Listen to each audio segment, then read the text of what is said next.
Assured pension, ये इस UPS का सबसे पहला पिलर है। इसकी डिटेलिंग देखनी चाहिए हमें। जो ये अमाउंट मिलेगा वो रिटायरमेंट से पहले के 12 महीनों की एवरेज बेसिक पे का 50% होगा। मैं रिपीट कर रहा हूँ, अश्योर्ड पेंशन का जो अमाउंट है that will be the average of basic पे ऑफ 12 मंथ्स बिफोर सुपर एनुएशन, उसका 50% होगा। और इस फुल पेंशन के लिए जो क्वालिफाइंग एज रहे, क्वालिफाइंग सर्विस रहेगी, वो रहेगी 25 ईयर्स। यानी 25 वर्ष तक अगर किसी ने काम किया है, सेवा की है, तो उसको फुल पेंशन यानी जो ये अश्योर्ड पेंशन का अमाउंट है वो मिलेगा। 25 साल से अगर कम है लेकिन 10 साल से ज़्यादा है तो उसमें प्रोपोर्शनेट पेंशन रहेगी, प्रो रेटा वो पेंशन का अमाउंट बनेगा। जो कभी किसी कर्मचारी की डेथ हो जाए तो फैमिली पेंशन एक बहुत बड़ा, स्पाउस के लिए ये बहुत बड़ी एम्प्लॉयज़ की एक रिक्वायरमेंट थी, डिमांड थी। तो सेकंड पिलर इस यूपीएस का है अश्योर्ड फैमिली पेंशन। किसी भी कर्मचारी के डिमाइज से पहले, इमीडिएटली पहले जो पेंशन थी, अमाउंट था, उसका 60% मिलेगा एम्प्लॉय के, डिसीज्ड एम्प्लॉय के स्पाउस को। ये सेकंड पिलर है। थर्ड पिलर है अश्योर्ड मिनिमम पेंशन। कई बार देखा कि सर्विस कम होती है और कंट्रीब्यूशन जितना हुआ है उससे एक सफिशिएंट अमाउंट नहीं मिल पाता था, और ये अपने आप में एक बड़ा विषय था केंद्र सरकार के कर्मचारियों का और एनपीएस में जुड़े सभी कर्मचारियों का। इसीलिए एक minimum assured pension, assured minimum pension 10,000 rupees per month, वो इसमें यूपीएस में थर्ड पिलर ये रखा गया है। इसके साथ आगे वाले पॉइंट को जोड़ के करेंगे तो अगर डीएनएस रिलीफ यानी महंगाई से रिलेटेड रिलीफ जो मिलेगी तो वो आज की तारीख में होते होते करीब करीब 15,000 रुपये पर मंथ हो जाती है, which is a substantial relief part of this entire pension system. Fourth pillar है इन्फ्लेशन के साथ इंडेक्सेशन।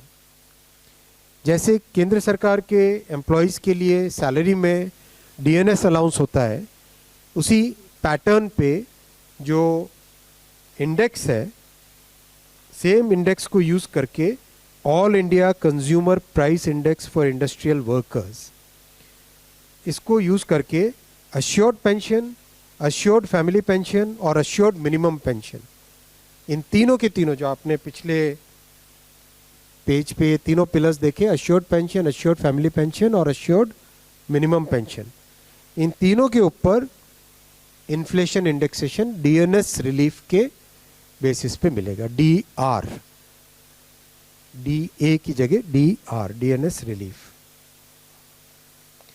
पांचवा पिलर है इस स्कीम का lump sum payment at superannuation in addition to gratuity. ये एक तरीके से बहुत ही इम्पॉर्टेंट और बहुत ही बड़ी एक रिलीफ मिलेगी। जब सुपर एन्युएशन होता है तो उसके बाद में इंसान अपनी लाइफ को प्लानिंग जिस तरह से करना चाहिए, तब कई बड़े खर्चे आते हैं, इसलिए ये लंप सम एक अमाउंट तय किया गया। ये है कि हर 6 महीने की सर्विस के लिए मंथली एमोल्यूमेंट्स विच मीन्स पे एंड डीए कंबाइंड, उसका 10% अमाउंट।